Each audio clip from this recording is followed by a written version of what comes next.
اگرچہ آپ کو معلوم ہے کہ ویسے انسان کو زیادہ مطلوب تو بیٹے ہوتے ہیں کیونکہ اس سے اس کا نام چلتا ہے، لیکن زیادہ محبت بیٹیوں سے ہوتی ہے۔ اس اعتبار سے اگر کوئی بیٹی جو ہے کوئی اپنے باپ سے فرمائش کرے تو بڑا مشکل ہو جاتا ہے باپ کے لیے اپنی بچی کا، اپنی بیٹی کی فرمائش کو رد کرنا۔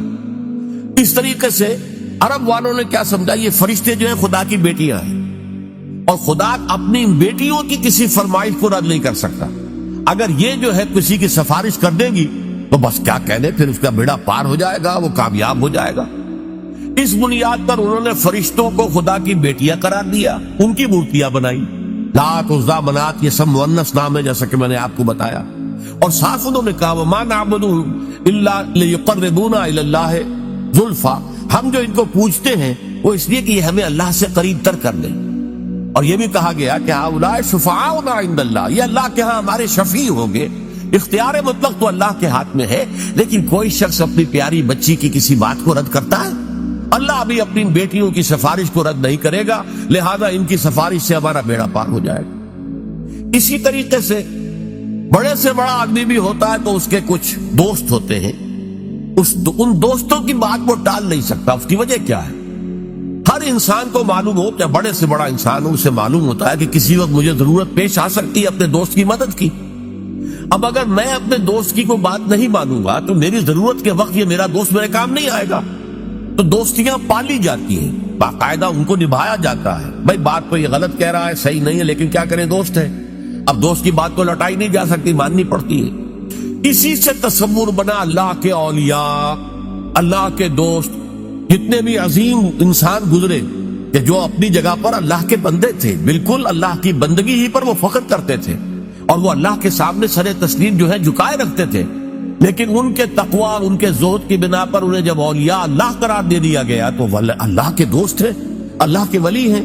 اب یہ کسی سے خوش ہو جائے اور اس کی سفارش کر دے تو بیڑا پار ہو جائے گا، لہذا اولیاء اللہ کو بھی خداؤں کی فہرست میں شامل کر لیا گیا۔ چنانچہ یہ بات تقریباً اجماعی ہے کہ یہ جو قوم نوح کے بت تھے، وہ بت تمام کے تمام اولیاء اللہ، اس قوم کے اندر جو اولیاء اللہ گزرے تھے، بڑے نیک لوگ، زاہد و عابد، اللہ کے محبت کرنے والے، اللہ کے لیے اپنی پوری زندگی لگا دینے والے، ان کے ناموں پر انہوں نے بت گھڑ لیے تھے۔ اب آج ہمارے یہاں یہ صرف کمی ہوئی ہے کہ بت نہیں ہے، لیکن قبروں کے ساتھ وہی معاملہ ہو رہا ہے۔ قبروں کو دھویا جا رہا ہے، دودھ سے دھویا جا رہا ہے، کسی عرق گلاب سے دھویا جا رہا ہے، اور پھر ظاہر بات ہے کہ اس میں سے کوئی ایک گلاس بھر کے لے آئے تو گویا کہ بڑا تبرک اس کو مل گیا، اسے سنبھال کر رکھے گا۔ یہ سارا کام کیا ہو رہا ہے؟ وہ یہی ہے کہ اولیاء اللہ ہے، اللہ کے اولیاء ہیں، یہ راضی ہو جائیں، یہ خوش ہو جائیں، یہ کسی کی سفارش کر دے تو بیڑا پار ہو جائے گا۔ اس لیے کہ آپ کو معلوم ہے کہ بڑے سے بڑا شخص بھی اپنے دوستوں کی بات تو رد نہیں کر سکتا نا۔ اب یہ ساری چیزیں کیوں ہو رہی ہیں کہ تم نے اللہ تعالیٰ کو انسان سمجھا ہے اور بڑے سے بڑے انسان پر قیاس کر لیا ہے۔ بادشاہ ہو، بہت بڑا جاگیردار ہو، عام ایک کاشتکار جو ہے غریب، وہ شاید بادشاہ کو بھی نہ جانتا ہو کس بلا کا نام ہے، اسے تو معلوم ہے ہمارا جاگیردار ہے جو چاہے کرتا ہے، جس کی بیٹی چاہے اٹھا کر لے گا، جس کا جو چاہے کام کرے، اس کو کوئی چیلنج نہیں کر سکتا، اس کے اختیارات مطلق ہیں، بس جاگیردار۔ اسی پر انہوں نے قیاس کر کے اللہ تعالیٰ کے ساتھ یا نائبین سلطنت گھڑ لیے، یا اللہ کی بیٹیاں بنا لی، یا اللہ کے بیٹے بنا لیے، یا یہ کہ اولیاء اللہ کے ساتھ وہ معاملہ کرنا شروع کر دیا جو اللہ کے ساتھ کرنا چاہیے۔ یہ ہے اصل سبب، ما قدر اللہ حق قدرہ، وہ اللہ کا اندازہ نہیں کر سکے۔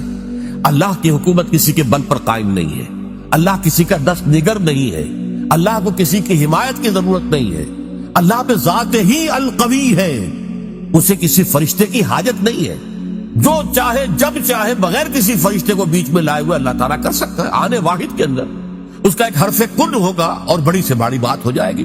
ہاں وہ چاہے تو فرشتے کو بھیج دے گا، جاؤ یہ کام اس طرح کر دو، لیکن نہیں، اس سے زیادہ حیثیت فرشتے کی نہیں ہے۔ وہ اللہ کے فرشتادے ہیں، اللہ کے کارکن ہیں، اس کے سوا کچھ نہیں۔ اولیاء اللہ کے دوست ہے، یقیناً کوئی شک نہیں، لیکن یہ کہ ان کے ہاتھ میں اختیار مطلق نہیں ہے کہ جس کو چاہے بخشوا دے۔ اللہ تعالیٰ کا اختیار ہے، وہ جس کی چاہے گا شفاعت سنے گا، مانے گا، جس کو اجازت دے گا وہ صرف شفاعت کے لیے زبان کھول سکے گا۔ یہ ساری چیزیں جو ہے یہ تمام اپنی اپنی جگہ پر بیٹھ جائیں تو پھر شرک کا خاتمہ ہو جائے گا، اللہ تعالیٰ کی عظمت جو ہے وہ دل پر اجاگر ہو جائے گی۔ اب اسی پر قیاس کیجئے، جو اللہ کی عظمت کا اندازہ کر لے، جو اللہ کے حسن و جمال کی کوئی جھلک دیکھ لے، کیا وہ دنیا میں کسی اور شے کا پرستار ہو سکتا ہے؟ اللہ کا حسن، اللہ کا کمال، اللہ کا جمال، اللہ کی قدرت کاملہ، اللہ کا علم کامل اگر کوئی اندازہ ہو جائے تو کیا آپ اپنے نفس کے غلام بن سکیں گے؟ افرأیت من اتخذ الہہ ہواہ، کیا آپ وطن کو معبود بنا سکیں گے؟ ان تازہ خداؤں میں بڑا سب سے وطن ہے، جو پیر ہر اس کا ہے وہ مذہب کا کفن ہے۔ کیا آپ نیشنلزم کے بخار میں مبتلا ہو سکیں گے؟ کیسے ممکن ہے؟ کیا کوئی جھوٹا نظریہ جو ہے ایک تصور کے حسن مبہم پر ساری ہستی لٹائی جاتی ہے؟ کمیونسٹوں نے اپنی جانیں دی ہیں کس لیے کہ ایک آئیڈیل خواب ان کو انہوں نے دیکھا کہ کلاس لیس سوسائٹی ہمیں بنانی ہے، جس میں استحصال نہ ہو، جس میں کسی پر جبر نہ ہو، کسی پر ظلم نہ ہو۔ ایک خواب تھا، تصور تھا، وہ ایک دن کے لیے بھی نظام قائم نہیں ہو سکا، لیکن جن لوگوں نے اس تصور کے اور اس خواب کو قبول کر کے جانے دی ہے، آپ ان کا تصور کیجئے۔ ایک تصور کے حسن مبہم پر ساری ہستی لٹائی جاتی ہے، ساری ہستی لٹا دی، لوگوں نے جانے دے دی۔ لیکن یہ کہ اللہ کا اگر انسان کو اللہ کی معرفت کا کچھ حصہ حاصل ہو جائے، اللہ کی قدرت کاملہ، اللہ تعالیٰ کا علم کامل، اللہ تعالیٰ کا ہر جگہ ہر آن موجود ہونا، اللہ کا ہمارے ساتھ ہونا، ہماری رگے جاں سے بھی قریب تر ہونا، یہ ساری اس کی صفات کمال جو ہے، اگر واقعتاً اس کی کوئی جھلک انسان دیکھ پائے، دیکھیے میں کہہ رہا ہوں دیکھ پائے، ایک یہ کہ عقیدہ ہے ہمارا، عقیدہ اور شے ہے، اگر آپ کو یہ محسوس ہونے لگے، اگر یہ آپ کا حال بن جائے، اگر یہ آپ کی وجود کے اندر سرایت کر جائے، تو یہ ہے پھر سب سے اونچا مقام، یہ ہے کہ جس سے پھر آپ بری ہو جائیں گے ہر نوع کے شرک سے۔ کیا فرشتے اور کیا اولیاء اللہ اور کیا انبیاء اور رسل بھی اللہ تعالیٰ کے کام کے اوپر معمور ہے؟ وہ تو کامتے رہتے تھے کہیں ہم سے کمی نہ ہو جائے، کہیں ایسا نہ ہو کہ ہماری طرف سے تو کوتاہی نہیں ہو رہی، کہیں اللہ تعالیٰ کے ہاں ہم نہ پکڑے جائیں کہ یہ لوگ ایمان اس لیے نہیں لا رہے کہ شاید ہماری طرف سے تبلیغ اور دعوت میں کوئی کمی ہو رہی ہو۔ ان کا حال تو یہ ہوتا تھا۔ اولیاء اللہ کا معاملہ کیا تھا؟ یقیناً انہوں نے اپنی زندگیاں جو ہے لوگوں کو خیر کی طرف دعوت دینے میں صرف کی ہے، لیکن خود ان کی اپنی زندگی دیکھو، مکمل عبد تھے۔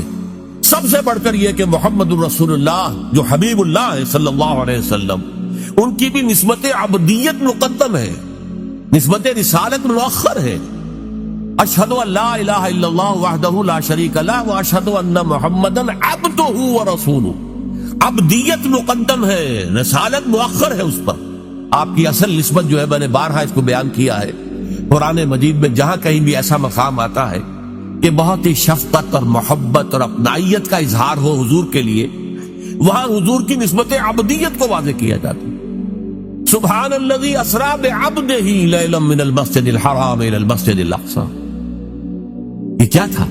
اس قدر بڑا واقعہ ہو رہا ہے، معراج کا واقعہ ہو رہا ہے، لیکن کیا عبد کا لفظ لایا گیا، سبحان الذی اسری بعبدہ، تو اپنے بندے کو لے گئے۔ عبدہ جو ہے وہ اصل نسبت ہے۔ سورہ کہف کے اندر الحمدللہ الذی انزل علی عبدہ الکتاب ولم یجعل لہ عوجا، تبارک الذی نزل الفرقان علی عبدہ لیکون للعالمین نذیرا۔ عبدیت ہے اصل نسبت محمد رسول اللہ صلی اللہ علیہ وسلم۔ جب آپ کی عمر زیادہ ہو گئی تھی، اگرچہ آپ کی عمر جو ہے عام اعتبارات سے زیادہ نہیں ہوئی، لیکن یہ کہ بہرحال کچھ نہ کچھ آخری ایام میں آپ کا جسم بھاری بھی ہو گیا تھا، اور آپ رات کو جب کھڑے ہوتے تھے تو آپ کے پاؤں متورم ہو جاتے تھے۔ اس پر یہ ہے کہ کچھ لوگوں نے کہا آپ اپنے کو کیوں اتنی مشقت جھیل رہے ہیں، کیوں آپ اتنی تکلیف جھیل رہے ہیں؟ آپ کے تو اللہ تعالیٰ اول تو آپ کے گناہ کا کوئی سوال ہی نہیں، کوئی خطا کسی درجے میں اگر کوئی ہوئی بھی ہو تو اللہ تعالیٰ آپ کے اگلے پچھلے تمام خطائیں معاف کر چکا ہے۔ حضور کا کیا جواب تھا؟ افلا اکون عبدا شکورا، تو کیا میں اللہ کا شکر گزار بندہ نہ بنوں؟ اللہ کی نعمتیں جو مجھ پر ہوئی ہیں، جو انعامات ہوئے ہیں، اللہ نے مجھ پر جو فضل فرمایا ہے، اللہ نے مجھے جو مقامات عالیہ عطا کیے ہیں اور جو مزید عطا کرنے کا وعدہ کیا، مقام محمود، یہ مجھے عطا کیا جانا ہے، میں اس کا شکر ادا کروں۔ یہ اس کا شکرانہ ہے جو میں ادا کر رہا ہوں۔ میں رات کو کھڑا ہو کر یہ مشقت جھیل رہا ہوں، میرے پاؤں جو ہے ان پر ورم آ رہا ہے، ٹھیک ہے، لیکن یہ سب کچھ کیوں کر رہا ہوں؟ افلا اکون عبدا شکورا، کیا میں اللہ کا ایک شکر گزار بندہ نہ بنوں؟ تو اس اعتبار سے نوٹ کر لیجئے کہ اولیاء اللہ ہو یا انبیاء ہو یا رسول ہوں، عظیم ترین شخصیتیں ہوں، ان کا اصل جو ہے، جو سرمایہ افتخار ہے ان کے لیے، وہ تو عبدیت ہے۔ یہی وجہ علامہ اقبال نے بہت خوب انداز میں کہا ہے، جو معراج کی کیفیت کو بیان کیا کہ عبد دیگر عبدہو چیزیں دیگر، ما سراپا انتظار وہ منتظر ہو.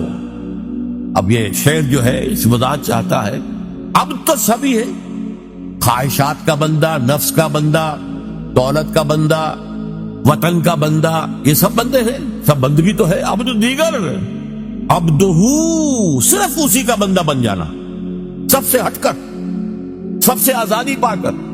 یہ ایک سجدہ جسے تو گراں سمجھتا ہے 1000 سجدوں سے دیتا ہے آدمی کو نجات. وہ عبدہو جو صرف اللہ کا بندہ بن چکا ہو. عبدہو چیزیں دیگر، یہ شیء اور ہے. ما سراپا انتظار او منتظر. ہم تو ہمیشہ انتظار میں رہتے کہ کبھی اللہ کی کوئی تجلی، کوئی کرن جو ہے وہ ہم میں بھی نصیب ہو جائے. اور ان کا انتظار کیا جا رہا تھا شب معراج میں، ان کے استقبال کی تیاریاں ہو رہی تھی. ہم منتظر ہیں، وہ منتظر تھے. ما سراپا انتظار، منتظر عربی میں معنی ہوں گے انتظار کرنے والا، اور منتظر مفعول ہے جس کا انتظار کیا جا رہا ہو. وہ منتظر، ان کا تو انتظار ہو رہا تھا، استقبال کی تیاریاں ہو رہی تھی. تو اس چیز کو ذہن میں رکھیے کہ یہ زمین و آسمان کا فرق ہو جاتا ہے جب انسان صرف اس کا بندہ بن جائے. اور صرف اس کا بندہ کب بنے گا؟ جبکہ حقیقتاً لا مطلوب الا اللہ، لا مقصود الا اللہ، لا محبوب الا اللہ. کوئی درمیانی مقاصد ہو سکتے ہیں، آخری مقصد اللہ. چھوٹی محبتیں ہو سکتی، اولاد سے بھی کرو، بیویوں سے کرو، بیویاں شوہروں سے کرے، اپنے وطن سے بھی کرو، لیکن یہ کہ سب محبتیں جو ہے وہ ایک محبت کے تابع ہو جائیں، اللہ کی محبت کے تابع. یہ ہے لا محبوب الا اللہ. محبوب حقیقی، محبوب مطلق اللہ کے سوا کوئی نہیں. مطلوب حقیقی، مطلوب مطلق اللہ کے سوا کوئی نہیں. مقصود حقیقی، مقصود مطلق اللہ کے سوا کوئی نہیں. اور اگر انسان اللہ کو چھوڑ کر کسی اور شے کو اپنا مقصود اور آدرش اور آئیڈیل اور نصب العین بناتا ہے تو کیوں بناتا ہے؟ اس لیے کہ اس کا ذہن وہاں تک پہنچا ہی نہیں. اس کے بازو میں اتنی طاقت نہیں تھی کہ اپنے کمند کو پوری اونچائی تک پہنچا سکتا. یلدا بکمند آور ہمت مردانہ، یہ ہمت مردانہ نہیں تھی کہ وہ جو ہے مطلوبیت اور مقصودیت اور محبوبیت کی کمند جو ہے وہ جا کر اللہ تعالیٰ کی ذات کے ساتھ چپک جائے. درمیان ہی میں کہیں اٹک گئی ہے، کہیں اپنے نفس کو معبود بنا لیا ہے، محبوب بنا لیا ہے، مقصود بنا لیا ہے، مطلوب بنا لیا ہے، کہیں وطن کو بنا لیا ہے، کہیں قوم کو بنا لیا ہے، کہیں کسی نظریے کو بنا لیا ہے، نظام کو بنا لیا ہے، انسانیت کو بنا لیا ہے. یہ سب جو ہے در حقیقت کیوں ہے کہ ما قدر اللہ حق قدرہ، وہ اللہ کا اندازہ نہ کر پائے، اس کے کمال و جمال کا، اس کے حسن کا، اس کی صفات کمال کا اندازہ نہیں کر پائے. دیکھیے قدر جو ہے عربی زبان میں اس کا اردو میں ترجمہ کریں گے بلکہ انگریزی میں ویلیو، اور جب یہ ورب کے طور پر آئے گا ٹو ایویلیویٹ، ہر شے کی آپ ایک قدر و قیمت کا تعین کرتے ہیں. یہاں یہ ورب کے طور پر آیا، قدر ویلیو ہے، اور قدر جب آیا قدر یقدرو، اس کے معنی کیا ہے؟ To evaluate. تو یہ اللہ کا اندازہ نہ کر سکے، اللہ کے صفات و ذات کی کوئی جھلک جو ہے صحیح معنی میں دیکھ نہ سکے، اس لیے ان کی کمند کہیں درمیان میں اٹک کر رہ گئی ہے. ان کا مقصود و مطلوب ذات باری تعالیٰ کے سوا کچھ اور بن گیا ہے. اللہ تعالیٰ ہمیں حقیقی معنی میں موحد، توحید پرست ہونے کی توفیق عطا فرمائے.